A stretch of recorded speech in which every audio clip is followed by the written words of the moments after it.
Okay, we are live on YouTube and UGTV will follow in a little bit less than a minute.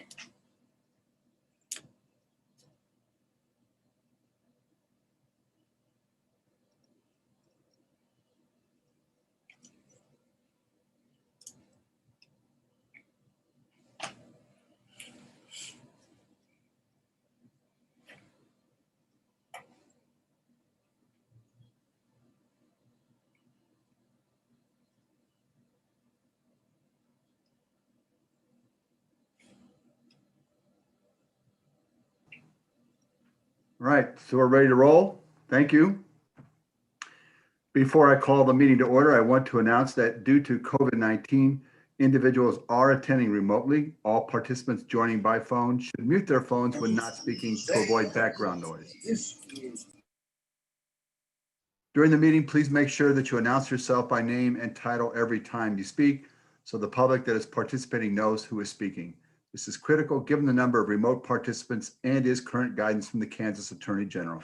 We'll now call the meeting to order. Clerk, please announce the meeting and call roll. A special session is being held on Thursday, November the 5th, 2020 at 5:00 p.m. for an overview of the proposed legislative programs, followed by the winter weather report by Public Works.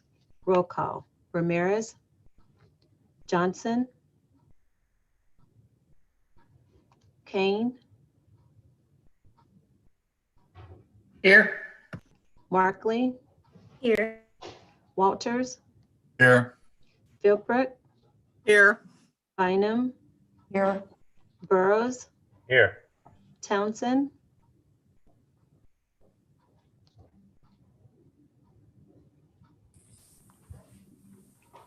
Commissioner Townsend, McKiernan. Here. Has Johnson joined us? I do not see Johnson yet. Commissioner Townsend, Here. Albee. Here. Thank you. Madam Clerk, I'm sorry, Mayor. I just want to make sure I was heard. Sorry. We have you noted. Thank you. Thank you. So we have two presentations tonight, the proposed legislative program, followed by the winter weather report by Public Works. Mr. Bach? Thank you, Mayor. Doug Bach, County Administrator. This evening, the first part of our agenda is to go over a proposed 2021 legislative program as we consider this both for our state legislative program and federal legislative program. Last year, the commission told us that you wanted to break up this session. For years. We had always just come together, we'd offered comments to it, and then come back and met with our delegation regarding our program. As indicated last year, it'd be good for our commission to meet first, go over, discuss this, and then we'd move forward. So this is really part one. We'll go through it, make sure this is the direction we want to go and the different items that are laid out. And then in a couple of weeks, we'll invite members of our delegation to come in and have an opportunity to convey with them some of the thoughts we have regarding this year's program. So with that, I'm going to recognize Mike Taylor, who serves as our lobbyist in Topeka and has for a number of years, and he's going to walk through this, what we have proposed in this year's agenda. Mike? Great. Good evening, everyone. Glad to be here. I'm going to go over some of the new items, and let me see. I can figure out how to share my screen. There we go, hopefully. Here we go. So 2021 legislative issues. I'm going to talk about some of the new issues that have come into the fold, and there are some kind of unique issues that we haven't traditionally seen. One of the first ones is a request by the health department, and this is establishment of a youth fatality review board.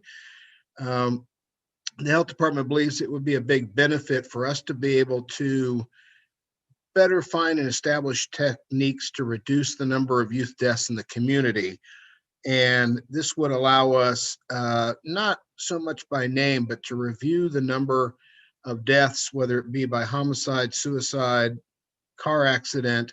The health board talked to you a little bit about that last week. The hitch is it's going to require a change in state law to allow us to access that information about those deaths. And so we're going to ask for a change in state law that would allow us to have better access to that information and be able to do some analysis. And hopefully the goal would be then to see how our youth, and youth is defined in this by ages 1 to 24 years of age, and maybe come up with some prevention techniques or some other things that would allow us to better deal with that issue. The next one is alternate construction delivery. This was requested by Public Works. And what it would do, it would allow local governments less restrictive ways to use design, build, or construction manager risk techniques, as opposed to the traditional that we're all used to, traditional bid process.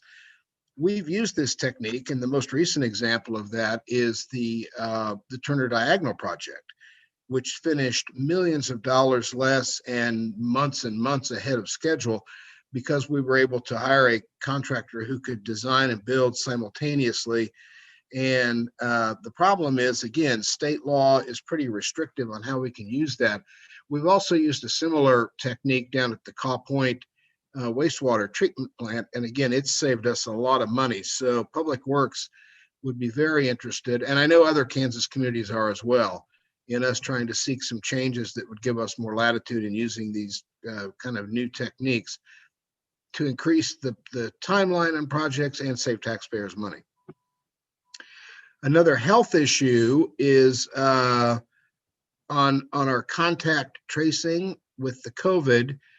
And one of the problems that the health department tells me is that there are restrictions, and these have to do with privacy regulations, but we're pretty restricted in the information we can get. So if a person tests positive for COVID, in order for us to say, all right, who were you with in the past 10 days, for example, and then we can go contact them, those people, and instruct them they should probably be tested as well. The problem is we're not allowed to have access to a lot of that information because of privacy concerns, and the health department would like us to try to get some changes to that to allow them better access to that information so that we can do a better job of tracking down and hopefully controlling the spread of the COVID virus.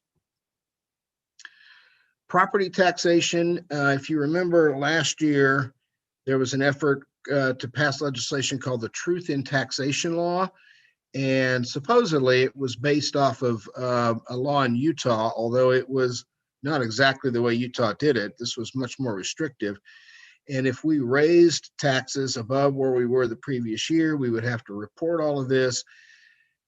The big complaint that we had is, one, they didn't allow any exemptions. So if we built a new $300 million project that suddenly went on the tax rolls, that's obviously going to increase the taxes we collect, but we wouldn't be able to exempt that and count that as new growth. And we think that was just totally wrong. The other thing is they didn't apply it to school districts, community colleges, or the state of Kansas itself, which whenever assessed value goes up in a community, the state of Kansas collects a lot more money off of their 20 mills for schools and 1.5 mills for the state, but they wouldn't have to report it the same way. And one of our big arguments, and it will be again this year if this comes back, is that we should all be equally transparent with that and have to face the same kind of limitations. We did, by the way, that bill passed the legislature, but we were successful. And by we, I mean the League, Association of Counties, ourselves involved in that, got the governor to veto that legislation. So we think it didn't go into effect, and we think it may come back. We think property tax appraisals, kind of tied together with this, are going to be another issue. It has been for the past several years. And this is the same policy that was in our program for the last couple of years, and that is asking the State Board of Tax Appeals to adhere to the same rules, guidelines, and accepted practices that our county appraiser has to use. Right now, as you all know, there have been some crazy, I'll call them crazy, decisions by the Board of Tax Appeals on what property is actually valued at. and they give these big breaks, and it costs us a lot of money, and gives really some unfair breaks. So we're asking that they put into the law, or the procedures that Board of Tax Appeals use, that they have to follow the same basic rules that we do when we appraise that property. The other thing is they made a change a few years ago that said the taxpayer is able to appeal a property tax decision or an appraisal to district court, but we're not, as the county, allowed to do that. And we think that's probably unconstitutional, certainly wrong, and that we ought to have the same right as an individual taxpayer to be able to appeal a voted decision to the district court.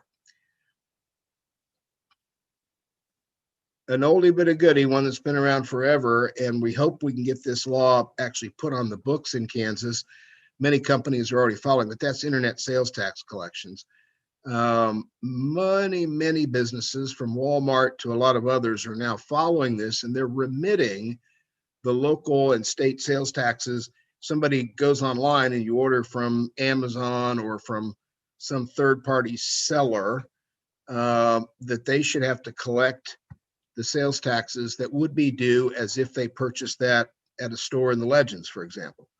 And it's been a big fight for a number of years. The Wayfair decision, which went in front of the Supreme Court 2 years ago, said, no, that's appropriate. Internet sales tax companies should have to collect that sales tax and remit it to the state and the local governments. So we're going to push and try to get that, once again, try to get that on the books. Another one we've tried for a number of years is Medicaid expansion. We've been so close so many times. And last year, even though the majority leader of the Senate, Jim Denning, a Republican, came together with Governor Kelly, and they worked out a compromise and together jointly introduced this bill to allow Medicaid expansion, it was blocked by other leaders in the Senate and not even allowed to have a vote. And one of the reasons that happened, quite honestly, is because that leadership knew the votes to pass this. It had already passed the House. The votes to pass this Medicaid expansion, there were the votes on the Senate floor to do that, which is why they held it up and wouldn't allow it to be voted on, or else we would have had Medicaid expansion probably 2 years ago, certainly last year. And as you can see on the screen, it would help more than 10,000 of our uninsured Wyandotte County residents and create, given that healthcare is so big in our community, the estimates are that it would create almost $68 million in new healthcare spending and create hundreds of new jobs because so many more people would have access to healthcare. This is one that's been a standard in our platform for a long time. We still, even though it's prohibited, support the use of eminent domain for economic development projects, which help eliminate blight and allow for revitalization or rebirth in urban areas. That was blocked a number of years ago after a decision called the Kelo decision came out of the United States Supreme Court and said that it was wrong for a government to take property from a private individual and then hand it over to, for example, a developer to do a new development. The state, it was left then to the states to decide how to do that. The state of Kansas, even though we fought it hard, chose to actually prohibit that practice. And quite honestly, we were one of the last cities in the state to use this, and we did 2 projects with it. We did the Sunfresh at 18th and I-70 when we took down that old abandoned truck stop, and we used it for the Indian Springs project. And those were, as far as I can tell, the last 2 economic development eminent domain projects that have been done in the state of Kansas. We are going to ask again, and I won't get into a lot of detail, but we may well be asking to see if we can't revisit that issue because we think it would be beneficial. Public right-of-way. This also was an issue from last year, and we quite honestly, we lost this battle. This has to do with largely the telecom companies that want to go into our right-of-ways and put up monopoles or other things, particularly as 5G now is growing. we do have some regulation and agreements with them, but pretty much they can come in anytime they want and hang these microwave oven sized transmitters on their lines that run between poles, or go in and put in a pole and stack those on them.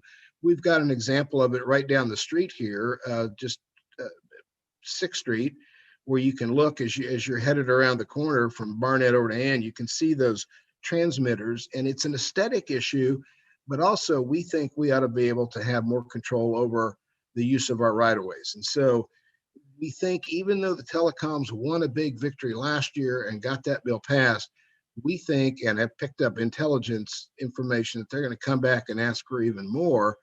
So we're going to work with other cities and ask that we have more control over our right-of-way, and that the telecom companies particularly can't just come in and tear up our right-of-ways or put poles and transmitters wherever they want without having some kind of agreement with us or permits. This is one that Commissioner Walters has asked for a couple of years, and we're putting it in. As you know, the way motor vehicle taxes work is it's tied, the calculation is tied to your ad valorem mill levy. So the long and short of that is, in counties with a higher mill levy, and that be schools, community colleges, the city, the county, you're going to pay higher car taxes as well, because the formulas are tied together. Counties with lower mill levies, the car taxes are cheaper, and that's on the same vehicle. And Commissioner Walters thinks that, and it's a good idea, thinks that we ought to try to equalize that, so that no matter where you register your car, if I'm driving a 2018 Honda CRV, I could register it in Wyandotte County for the same cost that I could register it and pay my taxes in Saline County. Now, the problem with this is, to equalize those motor vehicle taxes, we're going to get a lot of flack from counties where they have the lower tax. And that's going to be kind of a big fight, but we're going to see what we can do to pitch this idea. I've talked to the Association of Counties about it for a couple of years. They're not really on board with it, but, and I don't particularly want to take this issue on alone, but we're going to see if we can't build a coalition and at least get this considered by the House or Senate Tax Committee. So those are kind of the new issues that I see coming up in 2021. And of course, you always have to be quick in responding, because things come up that you never anticipate. But we'll see what happens. The other thing I want to mention is, we're not sure how the legislative session is going to exactly work this year because of the COVID pandemic. So they adjourned way early last year so that they didn't have to all be around each other, 125 members in the House, 40 members in the Senate. But the legislative rules do not allow for Zoom meetings. And I'm not sure how you would actually conduct a Zoom meeting and floor debate with 125 people. So they are going to have to visit that issue and figure out, are we actually going to be meeting in person? They've been doing committee meetings via live streaming, but in terms of doing the full body, that's not really under the legislative rules. So they would have to get together and change that rule if they wanted to try to do those by Zoom. So I'm watching that closely to see exactly how they decide procedurally to actually go ahead and hold the legislative session starting in 2021. Hopefully the pandemic will be waning and over, but we've not seen any signs of that yet. So that's kind of a big overview, and I'll be glad to take questions and open it up for your discussion. Commissioner Walters? Yes, thank you. And Mike, thank you for adding that item. I wanted to explain just a little bit more and hope can get the rest of the commissioners to support this. I think, Mike, in your presentation, the assumption is that somebody at the state would do a lot of arithmetic and come up with sort of an average revenue amount or taxation amount and apply that across the board. And some counties would have their fees lowered and some counties would have their fees increased. It doesn't have to be that way. For example, they could they could find the lowest cost county across Kansas and establish that as the benchmark. And if some county loses revenue, they have every ability to increase their mill levy to make it zero out. And likewise, if some county increases their revenue, they have every right to lower their mill levy to zero it out. So it should, the commissioners of the county have every ability to make this a zero net revenue effect. But right now, I just see a lot of inequity. And just so happens that just last week, a new neighbor stopped me and said, you know, I had to pay $200 more to register my vehicle when I moved from Shawnee. And there's, yeah, you do. And we can't do anything about that. So that's a little frustrating. So if they would adopt this, each county commissioner would have absolute control over how they tax their citizens. So that's my perspective on it. Thank you. I think it's a good idea. When I first brought this issue to the Association of Counties, I think, Jim, it's probably 3 years ago, I got a lot of pushback on it, and I'm going to take it to them again and see if I can't change their perspective on this. And I certainly wouldn't want to go in and have the Association of Counties opposing this. Sure. But if I can get them to at least stay neutral, or maybe if I'm a good enough lobbyist, I can get them to help us support some legislation and get this pushed. Well, when I mentioned this to Lou Levin, his first reaction was, well, we'll lose revenue. If we lower our taxes on vehicles, we'll lose revenue. Well, yeah, but if that's a concern, we can always raise our mill levy if we want to make sure we don't lose revenue.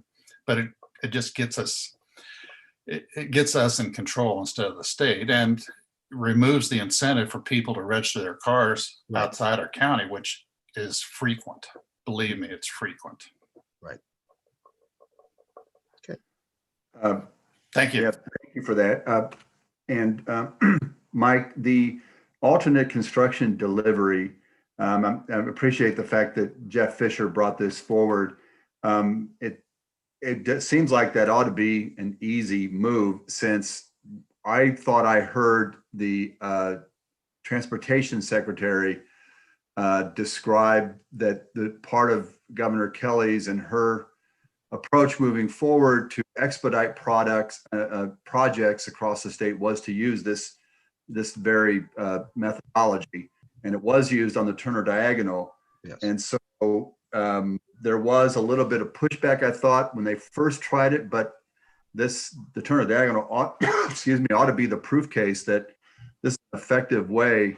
My only concern is that I often hear from folks, and I hear it at the League of Kansas Municipalities, it's the same way similar to the property taxation. The issue there is that somehow local governments are not competent to do what they need to do, and therefore the state legislature has to be in charge even of local government. And that seems to be a common thread that comes out. And so other than that complication, it seems to me the alternate construction delivery ought to be a slam dunk. Mayor, I would hope so. I think we will, and traditionally on this issue, when it's come up to just make little tweaks to it, there has been pushback from the heavy constructors and from a lot of the traditional contractors who are used to going through the traditional bid process. So before the session starts, if you all want to leave this in the program, I'm going to reach out to my contacts with those groups and try to minimize some of that opposition. I think they would still be able to get as much business as they ever did, but for some reason there's a fear that if we go out under design build or construction manager at risk, that they're going to lose business. And I don't think that's true. So we're going to have to make a good case to convince them that no, and it's worked well. And again, we've got the Turner Diagonal and the Cobb Point facility to point to how it has worked so well for us and saved taxpayers millions of dollars. And brings projects to fruition much faster Right. with fewer design changes because it's all part of the same process. The other thing on the property taxation, I don't know that that piece fully captures, that statement there fully captures what that proposal is or that initiative is in the Senate, I believe, that it's requiring us to send out an additional communication, which would simply increase the cost of communication. But that I think what is lost in this is there's an assumption that somehow people do not have adequate opportunity to attend to and hear what moves a county commission is making or a city is making in terms of mill levy, when in fact, it's my experience is it's a very transparent, straightforward process. So it's almost like I think it's attacking a straw man. And so I just think that maybe on that piece, we need to flesh out what that initiative is that is being brought forward, and what specifically, maybe we need to adopt the language from the League of Kansas Municipalities on that. Right. And a lot of that language that I had there is from the league, and for brevity, I shortened it some, but if we look back into the tax and finance section, there's a little more detail, but I agree with everything you just said.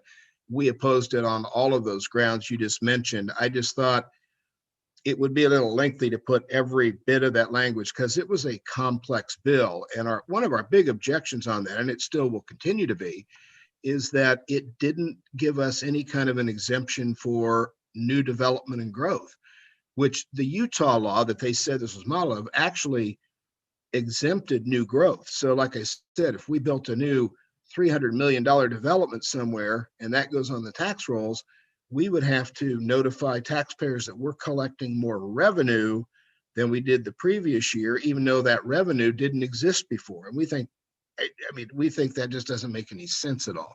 So I agree, and we can flesh out a little more language if you want, but we're exactly on track with the league on that and all of those arguments, Mayor. Yeah, well, and having met with the senator who is proposing this, frankly, I believe it's just a bit of posturing to present herself as being advocate for taxpayers when in fact she's actually increasing the burden, the revenue burden, the cost burden, because she wants to double down on the notices and how they go out. And yet I could not discern in any way how this would increase transparency. What we do is already transparent. It's out there. It's straightforward. It just seemed to me a straw man. But right. Questions or comments from the commission?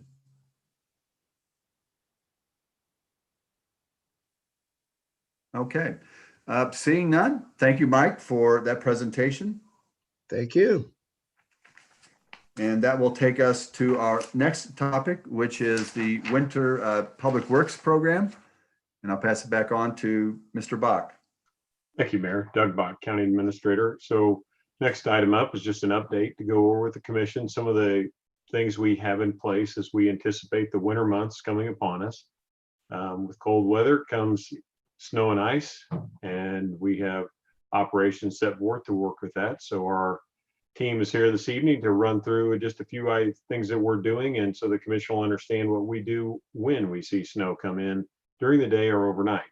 I will recognize our Director of Public Works, Jeff Fisher, to lead off for the team. Jeff? Okay, thank you, Doug, and good evening. Recognize a few people that joined me for the presentation. We have Vincent Velacci, our Streets Manager, Jeff Miles, our Fleet Manager, and David Reno. Really excited working with these guys. They're really making some meaningful improvements. Before I get started on the presentation, I did want to make a quick update. I might recall about a month ago, we were supposed to make this presentation, and unfortunately that day we had a serious accident with one of our teammates, and Tim Saint. He has been in good hands. He's been real strong. His family's been real strong. We've stayed in constant contact with him and his wife. They're going through some pretty serious procedures, but all in all, he's doing as well as you could possibly expect. And we are looking forward to having him back one day soon. All right, winter weather operations. We've made this presentation for the last couple of years to roughly describe or highlight our program, our procedures, our protocols. I think most people appreciate this service quite a bit and respect the work that's done. We get a lot of positive feedback. So we're real excited about, getting started this winter. Obviously, we're expecting weather and we're ready for it. Next slide, please. You've heard us mention, at least me a few times, that we have a big system to manage. We have 2,400 lane miles in Kansas City, Kansas. That is 400 lane miles bigger than Overland Park, to give you a reference. This crew does an excellent job in winter weather, and we aim to continue doing that. Over the last 5 years, we've averaged about 9,700 tons of material. Last year, we had about 13 storms. 7 of those were within a 12-day period. That was a rough stretch and really challenged our resources. We did an excellent job. Next slide, please. Safety, obviously, is paramount for not only the public, but our drivers. We take a lot of precautions. In fact, I'll say we are moving to 12-hour shifts this winter from a 16-hour shift schedule. That is primarily for the safety of our drivers and the public. We believe we're going to do some excellent things with this. It's tough on these drivers to be out there in the middle of the night plowing and then go for 16 hours. So we're going to shorten that up to 12 hours. Real excited about that for our drivers. So our target is to clear hot and secondary routes within 12 hours after snow stops, and in neighborhood routes within 24 to 48 hours. I will say this winter might be particularly challenging because of COVID. As you know, this summer we had 21 vacancies in the streets division alone, and I know there's a number of vacancies in parks who are a big part of this operation. We are plugging those in. It takes a little time. So we have water pollution control employees that are stepping up and jumping in and getting trained. Real excited about that. And of course, parks, always a big help. So I think we'll be able to deliver, but it might be a little tricky for us. Next slide, please. I'll let Jeff Miles take it over for a little bit.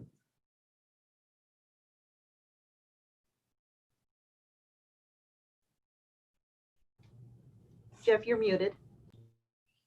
There we go. I'm back. Again, Jeff Miles. Good evening. I'm going to start out with training. Some of you guys remember last year that we did our first annual rodeo out at the Indian Springs Mall. This is something that a lot of other cities, most other cities, I should say, has done for several years. We started last year and just kind of tippy-toed in it. This year, we really raised the bar, made it much more challenging. We had 49 participants, and I'm happy to say the mayor was one of them and did quite well. And Benny wanted me to pass on that as soon as you get a CDL, Mayor, you could come out and help drive these trucks with us. But we did have street department, we had water pollution control, and I'm happy to report that through this more challenging course, everybody improved from last year to this year. And that includes, of course, we do this not only for a team building event, but as well as for new employees that instead of just sending them out in the middle of a winter storm, this gives them a way in a safe environment to practice, and the veterans, it lets them sharpen their skills as well. In addition, we did partner up with the city of Prairie Village and the city of Edgerton as well. And they came out and helped us make the course. Next year, our goal is we're going to compete side by side with other municipalities to just continue to raise that bar. So I'll shift to service now. Go ahead, Dave, if you want to slide. All right, our fleet service department, very similar hours. We're going to the 12-hour shift as well as streets for our team safety as well. But getting prepared for the winter and fleet services is really a three event. We start in late summer and Vinny's team puts all the plows together. They bring them into fleet. We do a complete once over on them, making sure they're operational and ready to go for the winter, as well as what we've stepped up is calibration. The spreaders that you see in the back of all the trucks require calibration, constant calibration, to where it's putting just the right amount of salt down on the streets. Too much is obviously detrimental to our infrastructure, and not enough is not being productive. So it's a calibration that we do, that we're putting down just the right amount, and ultimately save some from wasted salt as well. But once an event comes, our crews come in and work the identical hours as a street crews, and they're on hand to do normal repairs when there's no snow trucks in our shop. But when emergency happens, emergency repair, or even a plow, we have several plows that are backup plows. They'll bring the trucks in, and we do a quick swap out and get the trucks right back out on the streets. And then after an event is very an important part of service as well. Vinny and his team does a great job of cleaning the vehicles to keep them from corroding and causing damage. They bring them into us, and we do a post-event inspection of the trucks and get them prepared for the next event. So with that said, I'm going to go ahead and shift it off to Vinny, and he's going to go over route priorities.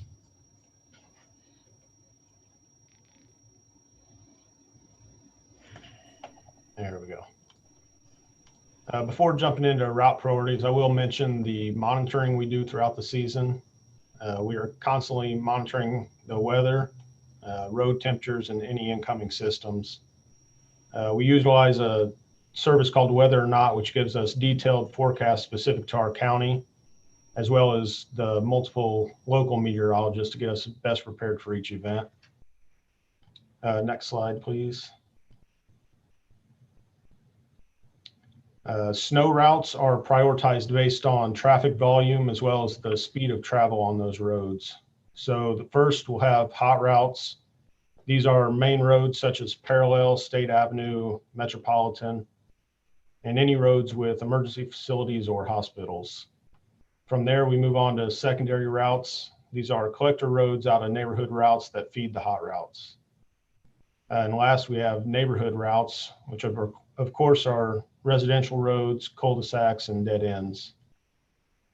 Next slide, please. Just a different type of events and how we respond to those.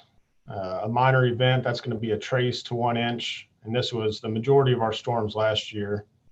We'll have a crew in, and they'll be at least treating the bridges and potentially more on the higher end of this. A moderate event, 1 to 3 inches. We'll be treating hot routes and secondaries on these. Heavy event, 3 to 6 inches of snow. We'll get a lot of assistance from Parks and Rec on those, and we'll be plowing and treating all routes. Snow emergency, anything over 6 inches. By ordinance, the Director of Public Works can declare a snow emergency at any of these levels, but it'll most likely be at this higher event. For those that recall, we actually did this in November of 2018. Snow emergency, until it's terminated, no vehicle shall operate in a manner in which they can become stalled by reason of not being equipped with radial tires, snow tires, or having tire chains. It's likely that in conjunction with the snow emergency, a parking emergency will be declared. With this, no parking is allowed on designated snow routes, and all vehicles must be removed within 2 hours of the declaration. With these type of events, we'll again receive a lot of assistance from Parks and Rec, and we'll be plowing and treating all routes. Next slide, please. This graph shows the 5-year average of the total cost. So this is materials, labor, fuel, and any parts that were used. It's directly related to the number of events as well as accumulation totals. Last season, the 2019-2020 season, we had 13 events, but only 2 of those were over 3 inches. The rest were dustings and a couple freezing fog events. And as Jeff mentioned, January was a particularly tough month. We had 7 events in 12 days. Next slide, please. And this graph, again, it's a 5-year average of the salt usage. Again, it's directly related to the number of events as well as accumulation totals. And from here, I will turn it over to Dave Reno. Thank you, Vinny, and evening, everybody. First, I really do need to recognize that Jeff, Vinny, and Miles have worked hard to build a culture which appreciates the importance of communications really on a fundamental level. Our team values this work, and we actively apply ourselves to improving on it every day. So for the last 2 years, Public Works has taken a number of important steps towards increasing our communications, both internally and externally. Internally, our snow crews are actively communicating with the police department, with the fire department, with BPU during during snowstorms. And this is really very important because it contributes to community-wide safety benefits, right? If an ambulance needs to get access to a house at the bottom of a hill to save a life, our snow crews won't just know about it, they'll be on site to make sure that ambulance has the access that it needs. If an icy tree falls into the street and 20,000 residents lose power, our snow crews won't just know about it, they'll be on site to make sure that BPU has the safe access that they need to get the heat turned back on. Now, externally, Public Works actively engages the community through neighborhood organizations, business associations, public schools, of course, through our website, and then on social media. And every year, Vinny and I travel to 1 or 2 livable neighborhoods meetings and give a presentation to our local neighborhood leaders about what they can expect during a snowstorm, how our crews prioritize routes, who they can call with issues, and of course, what they can do to help us be even more efficient than we already are. Now, in addition to those presentations at livable neighborhoods, we also travel out to local groups by invitation. So for those watching at home, please do feel free to reach out about us having a present at one of your neighborhood meetings. We're happy to get out there, get your questions answered, even if this year it's by Zoom instead of in person. So in addition to these sort of traditional approaches to community engagement, Public Works also has embraced the use of social media to provide really real-time updates about our activity before, during, and after a snow event. So throughout the course of a snowstorm, we're going to post at least 3 times on the Facebook page, and that's at City of KCK. So the first post almost always describes what we're doing, whether that's pre-treating neighborhood routes or monitoring an incoming storm with expected low temperatures and heavy snow.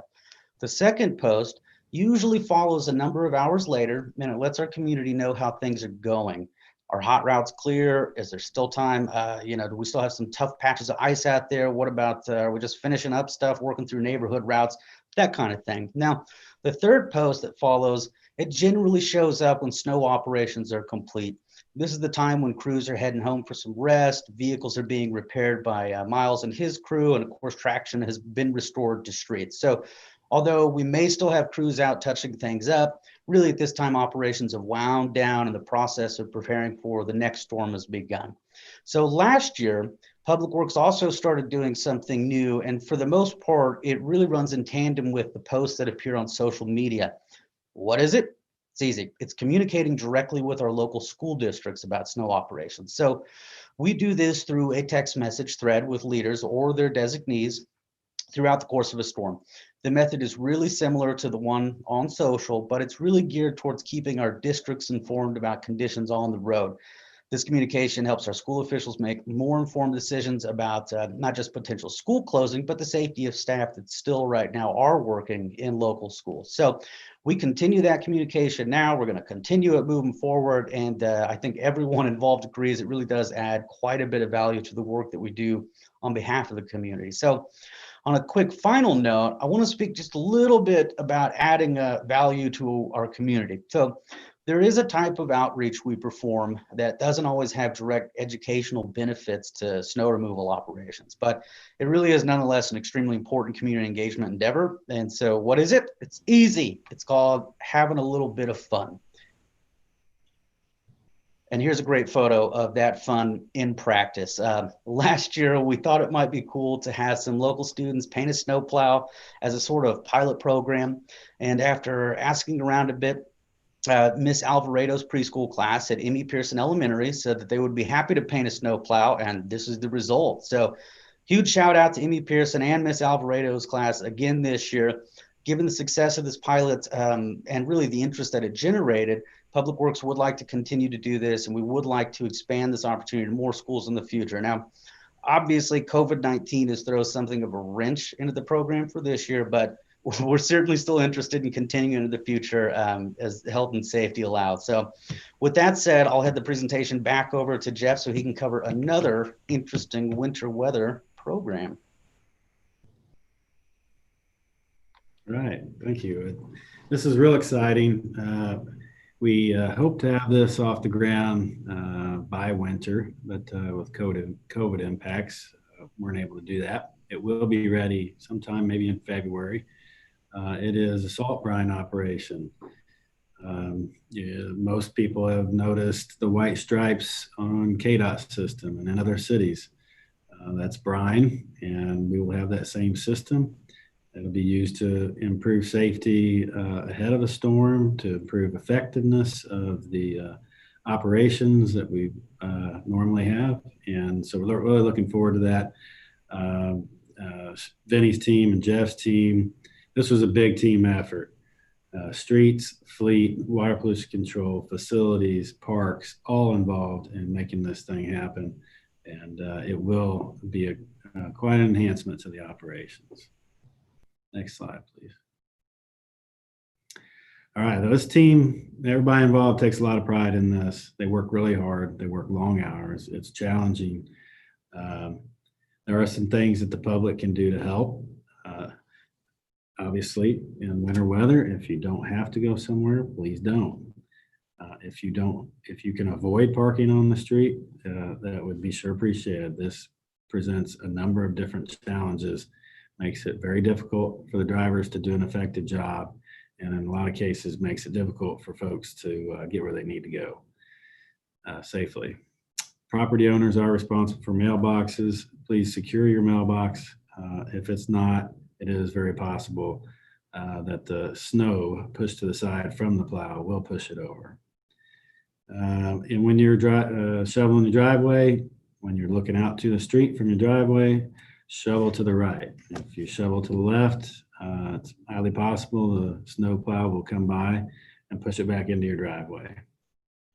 And then for folks with kids, we'd encourage you not to allow them to make snow caves in the piles along the street or in the cul-de-sacs. Our drivers may not see them, and we don't want that. So please don't let the kids make snow caves in the piles. Next slide, please. All right, I'll let Mr. Reno and Mr. Bellacci run through some frequently asked questions. All right, thanks, Jeff. So these are some questions that we hear every year, and so Vinny, I thought it'd be useful just to run through them real quick. So Vinny, first question's up. I promise no curveballs on you. Why isn't that snow truck plowing the street? As mentioned previously, depending on the event and accumulation totals, we might not be plowing, or that particular driver could be traveling to their assigned route. Awesome. All right, Mr. Bellacci. Question number 2. Why is snow blocking my driveway? It's super annoying. We definitely don't do that intentionally. One way you can prevent this, as Jeff said, looking out to the street as you're shoveling your driveway, push that snow to the right. That prevents the snow plow from dragging it back through. Also, the snow plows are going to make numerous attempts down each street to clear it. So waiting until the plow is completely finished with your road before shoveling will also help this. Okay. What about this next one here? What knocked my mailbox over? The answer to that is the snow knocked it over. As Jeff mentioned, snow is quite heavily, especially when you think of an entire lane of snow being pushed to the side. So it's very important to make sure your mailbox is sturdy and can withstand that weight. Okay. All right. Well, lastly here, why is that snowplow not applying salt to the road? Again, I mean, they may only be plowing at that time, or the operator could be heading to their assigned route, or could be heading back to get more material. All right. Well, thank you, Vinny. Mr. Fisher, it's back to you, sir. Thank you. That's all we have. We'll entertain any questions you might have.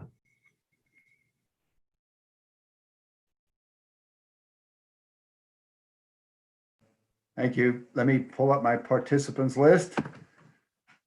This is not what I'm looking for right now. Hold it. Any questions or comments from commission?